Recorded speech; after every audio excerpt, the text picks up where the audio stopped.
All right. Good morning, folks. Dan here with tradingology.com in the trading room for July 6th. Yep, we've been away for a little while, so getting back in the saddle, back in the office after a nice extended vacation in June. We had a fantastic time, and as always, we do have our great friend Dave joining us. So good to see you, Dave. It's been a long time.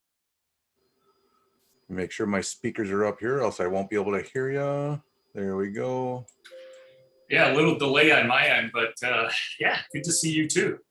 Been a long time, buddy. Hope you had a good 4th of July and everybody else out there, and a good Father's Day. We missed that one for you too. So for all the dads out there, it's been interesting. Yeah, well, gee, I hope you had a great time. The weather was good for you. Yeah, we covered 12 states, over 5,000 miles. We saw 116 degrees. Nice. And then we saw some chillier nights too. So we literally saw, I think it got down in the 50s in some places. So we saw a 60-degree swing from different parts of the trip. It was pretty cool. Yeah, that's good. 116 degrees. You know, I learned an interesting fact while you were gone that skin melts at 250 degrees. Oof. So we make it that halfway far. There. Appreciate it, Tom. Good to see you as well.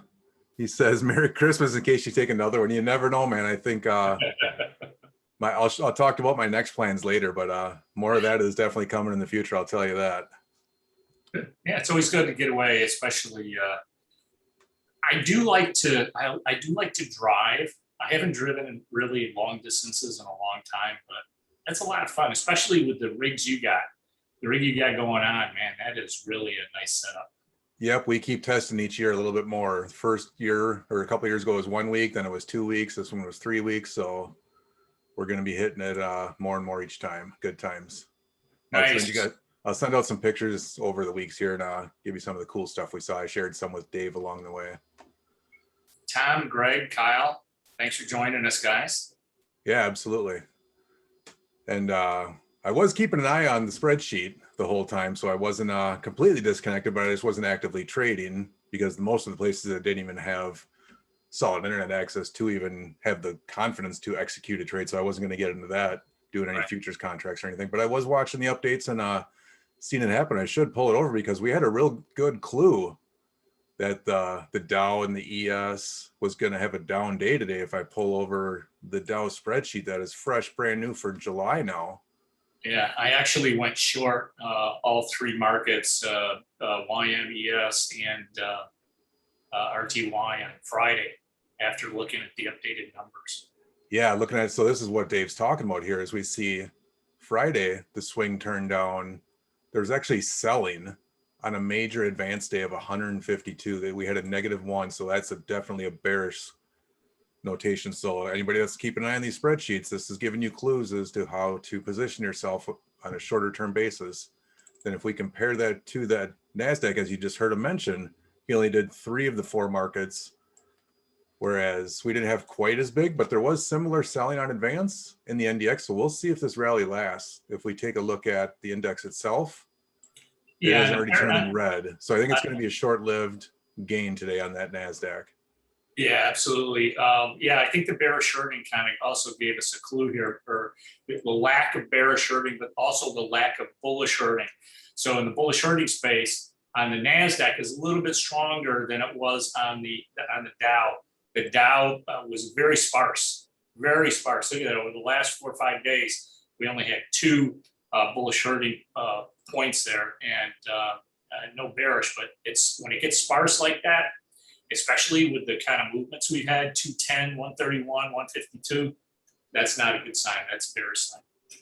Yeah, look at the buy sells going down, the long-term signals going down. Everybody's looking, the pipeline's starting to flash red here a couple of days. MT volatility's picking up 94, 95s, where it was down in the 80s, hit 72 actually. Yeah. And we're back up into the 90s on that. So those are the kind of things that I look for, especially as the market is railing from the 21st and we've got higher MT volatility. Something's wrong here. Yep. So that's the clues we watch for, guys. So we're just kind of keeping you guys educated. Keep an eye on those. If you're don't have a subscription, hit me up in an email, support@tradingology.com, or hit the folks up over at support@strongmarket.com. We'll hook you up with a Market Timers subscription. I get these, they are updated on a daily basis. So after the close, once the numbers all come in a couple hours later, the updates do go up. Every day there's the trading day. As obviously yesterday we didn't have a trading day. So it's a short week for everyone. So hopefully you guys enjoyed that longer weekend.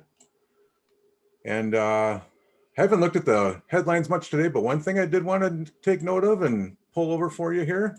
Remember how we're always talking about lumbers and futures and those prices that almost went to 2,000? Yeah. Well, that's definitely retraced Yes. since I've been away. Look at that. We almost went down to 500. 689 looks like 700-ish was the low. Back up a little bit now, but that's a major reversal back. So I think I did talk to a few people in the travels too, and a lot of people are talking, yeah, there was just nobody to work to get it going. That's part of the problem with the supply. But I think more people are turning things back on. That was part of this decline in price where, they're getting those facilities up and running where they weren't post early pandemic times. So we'll see what that holds in the future. But I thought any thoughts on that as you, I don't know if you were watching that during June or not, or if you caught any of that major. Obviously, I think someone asked me, well, how do you trade it? I'm like, well, we don't trade it. It's just something that we keep an eye on. Yeah, they're very, very thin. I would not trade the lumber futures. I mean, they're just so thin. And the problem, of course, is when it's thin like that, the spreads are pretty wide. So you're taking a hit as soon as you enter a position, and getting out is kind of you take another hit on the spread. So I wouldn't trade them. It's an indicator. It's an economic indicator. I've been using lumber futures going back to the 80s. When the economy is doing good, when the economy is rebounding, like we saw over the past couple months, we saw lumber go up, but way beyond what should have been. We took a look at the long-term chart of lumber going back to like 1980 or something, and the top was like 450 or 600, I guess it was 600 there. I mean, you can go back a long time, and that top back in 2018 at 600 got blown away, and we basically almost tripled in price there. And now we're seeing that pullback. But here's an interesting thing: now that lumber prices have come down, homes that are being built new, so new construction, prices are starting to come down a little bit, so it makes it more attractive rather than buying an existing home. Existing homes have gone skyrocketing in value because of lumber prices. Now that's coming back in. We're going to see probably the demand for existing housing starting to drop off. Yeah, it's one heck of a monthly chart here. If we measure this guy, this dropped 42% in 1 month back in June. Yeah, what's the total drop from the top? It's like 50 something, right? Yeah. Oh, from way up here, it's got to be close to 60, I bet. Yeah, 57, 58%. Yeah. 60 to the bottom of the candle. Yeah, that's crazy. 58, that's a big rollback. Yeah. So we've been talking in the Wealth Masterclass about commodities specifically. We, in addition, while you're gone, the DXY has made a nice move higher. So we're talking about the inverse relationship between the DXY and commodities in the Wealth Masterclass. We go into so much depth on that. If you guys are not signed up for the Wealth Masterclass, I highly recommend you getting in there. We do a webinar, a live webinar, just about every single month. We took the last month off, but we do one just about every single month. We look at the relationships between commodities, the DXY, stocks, all of these indicators, because we're looking for the next big move. We looked at cryptocurrencies last year. That made a big move. We looked at, and now we're looking at commodities in the DXY. Yeah, I did keep an eye on that. I noticed it was creeping up towards our line there. Let me maximize this guy again. Yeah. Big move in right in the middle of June there. That was a big day right there. That's right. And look at the retracement. It was barely retraced. What is that retracement percentage? I would guess probably about maybe 25%, 30% at the most, maybe a fib, maybe a fib on that. Let me see if I can throw, where's a recent, gotta remember my shortcut keys here. It's been a while. Oh yeah. We're out of practice. It's true.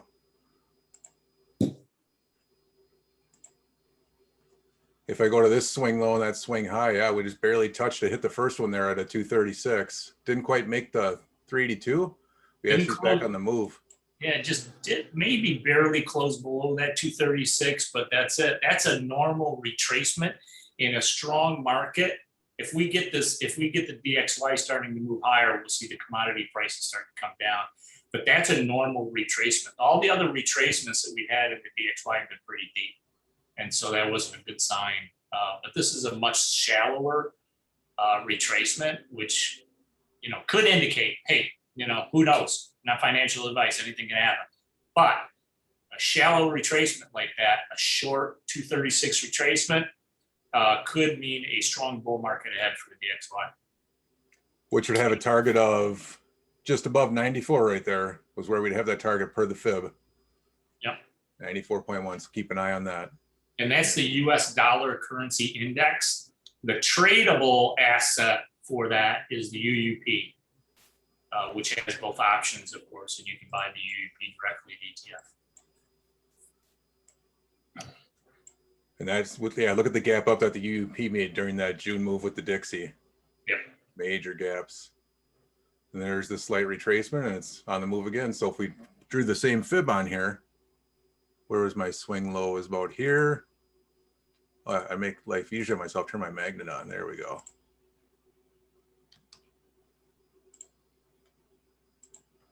Yeah, that's got it up at 25.31 for a target on the UUP. Okay. So one of the reasons why the UUP may have started to bottom here is that a lot of states have already terminated the unemployment benefits, the bonus unemployment benefits. Number two is, as we start to normalize here, people are going to go back and they're going to need dollars in order to, like people have deferred rent, the mortgages, student loans, that's coming back due again. So, people are going to be scrambling for money. Also, the number of speculative shorts in the DXY and the US dollar index has exploded. And in order for people, if they start to think that this is going to go higher, they have to cover the short positions by buying back the dollar futures. And when they do that, it could create, we talked about all the meme stocks like AMC and GameStop and all those stocks early in the year. Right. The same thing. I mean, those were short squeezes. People were buying to try to get those short squeezes out of the market. Well, the same thing could happen with the dollar index. They start to squeeze those shorts, and people are going to be covering and buying back their contracts. Yeah, the different cause and effects that they don't expect, and all of a sudden here it comes. Yeah. I did just quickly look up, because I was reading about this as well. I don't know all the details yet, but national moratorium on non-payments for rent set to expire. It was set to 30. They gave it one more month. They keep kicking the can a month at a time. Yeah. Before it was 6 months at a time. Now they're doing 1 month. So sooner or later, that's not going to be extended. And I think that's going to be a major factor coming up just in 3 weeks here. Right. If they don't extend that to August again, and all these people have their rent, can't pay, it's going to be bad news. So keep an eye on that too. Yeah, what do we got going here? Yeah, the NASDAQ is just barely holding on. It's trying to stay above water. We'll see how long it lasts, but I don't predict that, or I don't expect that to stay up very much. Yeah, look at the Russell's getting killed at almost 1.5% down. Good job on your 3 shorts there. They're working well. I forgot what the news was last Thursday, but whatever was the news, I forget. I think it was the employment report. So I think there were more jobs being added to the economy than they predicted. And the NASDAQ went up and the Russell got hit. So when that happened, it was kind of interesting because it should benefit, small businesses, which are included in the Russell 2000. Let's see. Thursday. Last Thursday we had the unemployment. Unemployment was 7.9.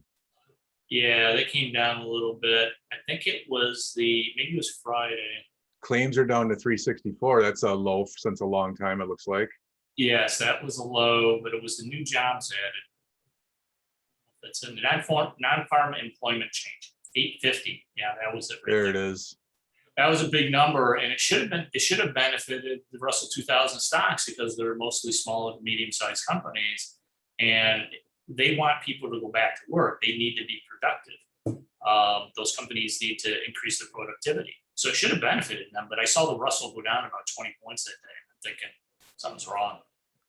Yeah, I'll tell you what, one thing I did notice too in our travels, just looking at different businesses we frequented, whether it was restaurants or stores or you name it, there was signs at a lot of places that were even saying, hey, please be patient. The people that are here working are doing the best they can. We're short staffed. I mean, they can't find people in just about every, vertical there is out there to keep workers there. I saw $500 signing bonuses in multiple places, 1,000 in other places where they're doing everything they can to get people to work, and their people aren't taking the jobs even though they're out there. Wow. Yeah.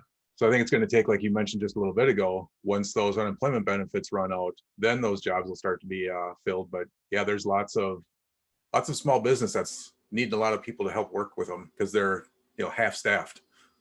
Well, I think there's going to be a little bit of a shock there too, because even if the benefits do run out, think about the fact that they've been getting along. A lot of these businesses, not just the restaurants and the service businesses, but also some of the corporations and professional jobs, they're getting along over the past year with a lot less workers. So they may not hire back everybody, right? So there's still going to be a lot. I think the large cohort of unemployed individuals are not going to be able to go back to their old jobs or not even be able to find a job because these businesses can now get along with less. And how many of them that aren't going to be using offices where they found out, hey, we can do remote for a lot more than we thought. Yeah, there's a lot of people that wanted to. Well, now we know that we can, but we don't have to do 100%. So yeah, a lot of that's going to shift too. It's going to be a big change in just how this country works, I think. Yeah, and absolutely. other countries for that matter too, across the world.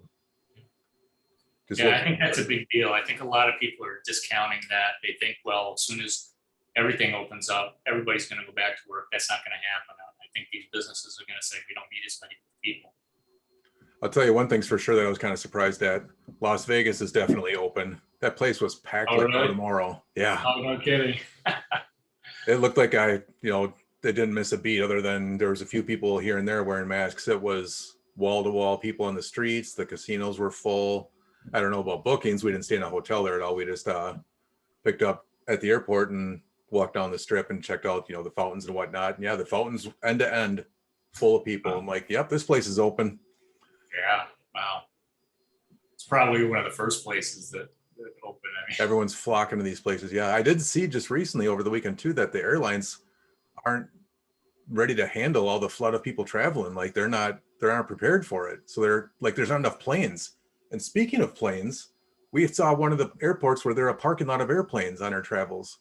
We saw hundreds of airplanes that are just parked. Yeah, I heard about those places. They're trying to find. During the pandemic, they tried to find places where they could just park them.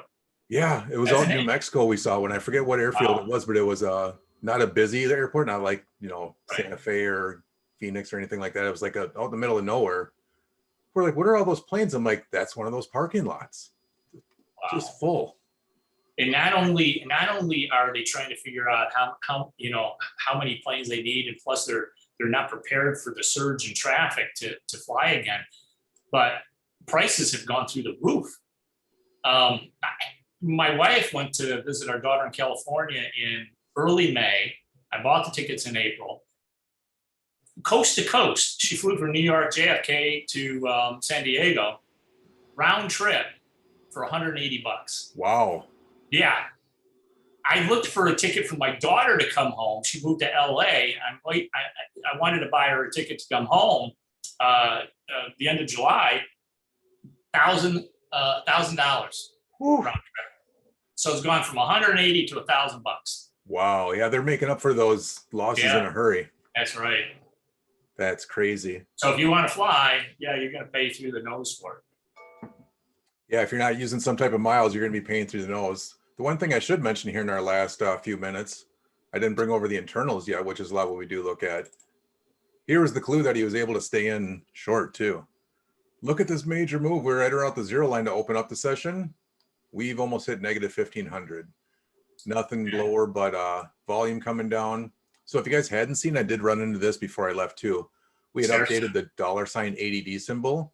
There is also a $ VOLD symbol. So it's a little bit easier if you make your charts if you want to for the issues and the volume related to those issues. And then just put the lines at, 500. It's the same lines on the zero line and plus and minus 2000. And I don't actually remember how many zeros are in this one. It's a lot. It's like 5 trillion or something. Because there's so many more issues. But the only thing that I was kind of leery about, or just keeping an eye on as they're starting to close now, is there was a big gap early on.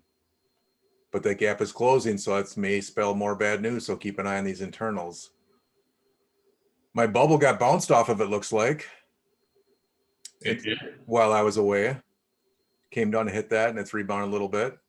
So we have 1, 2, 3, 4, 28. We went up to. That is a major red flag warning symbol right here. Yeah. And I think actually, I don't know, is that on a daily? Oh, that's a weekly actually. Yeah, the daily, I think we hit 5. I updated the Slack channel and did a little analysis on that. I think we hit 5 over 25. Okay. That 28 is that 28 was a big one. We'll pull up a daily quick. We'll adjust her. Oh yeah, look at that. Many times. 1, 2, 3, 4, 5, 6, 7. Yeah, lots of times we hit over that 25 level. That is, that's probably, if you're a long-term investor, that's probably one of the best long-term signals that you can watch.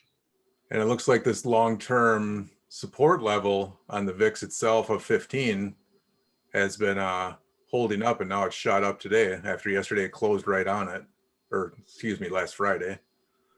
Yesterday in trading days. That's when I hadn't been watching. I just pulled it up this morning. I'm like, oh, that's interesting. Yeah, isn't it? Yeah, you draw these lines like weeks and months ago, and all of a sudden they actually do work. I had left the AMC on since last time we chatted, and I see that's still around 50s. That's kind of been hovering there after it took a retracement down to 40, and their meme stock. The volumes drop, but the price hasn't come all the way back down yet, so that'll be interesting to watch that.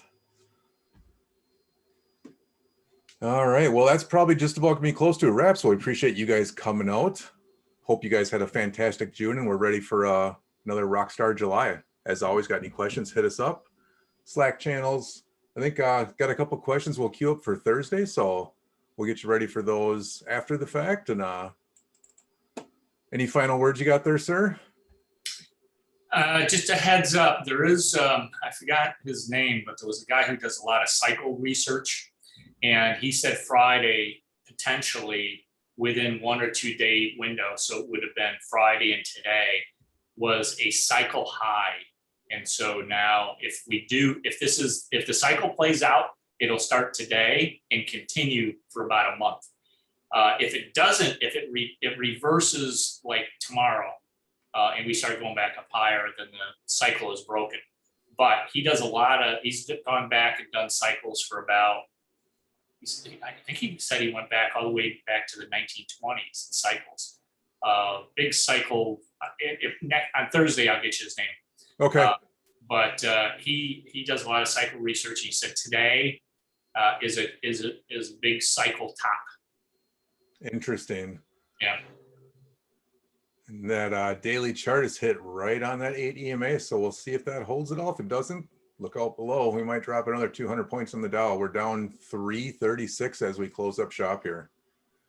Wow, that's one of the bigger drops I think that we've seen in quite some time. Definitely. Yeah, I don't think I've seen we haven't been down 330 points in a really, really long time. So that could be the beginning of new things. Yeah, I'm just scrolling back quickly on the market timer spreadsheet, and it's been since early May since we saw much of a drop. Paul McCrae Montgomery. Awesome. Well, we'll look forward to that then. Tom, Greg, Kyle, thank you guys for joining us. Appreciate you guys. And thank you. You have a great day too, Greg. Appreciate that. Yeah, thanks, Greg. Thanks, Kyle, Tom. Good to see you. Until next time, Dave. We'll see you. All right, Dan. Glad you're back. Bye-bye.